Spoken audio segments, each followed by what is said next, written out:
Dear students, hope you are fine. My today's topic is English grammar and the lesson is verb. Reflexive pronoun যখন কোনো ভার্বের object হয়, কি বললাম? Reflexive pronoun যখন কোনো ভার্বের অবজেক্ট হয় তখন তাকে রিফ্লেক্সিভ ভার্ব বলে। আই রিপিট দ্য সেন্টেন্স, আমি আবার বলছি যাতে তোমরা আরও ভালো করে বুঝতে পারো। রিফ্লেক্সিভ প্রোনাউন যখন কোনো ভার্বের অবজেক্ট হয় তখন তাকে রিফ্লেক্সিভ ভার্ব বলে। For example, he killed himself.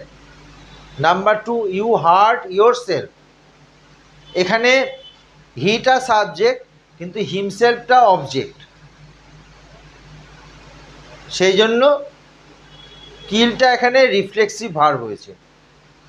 2 নম্বরে তাই হয়েছে, ইউ হার্ট ইয়োর সেলফ।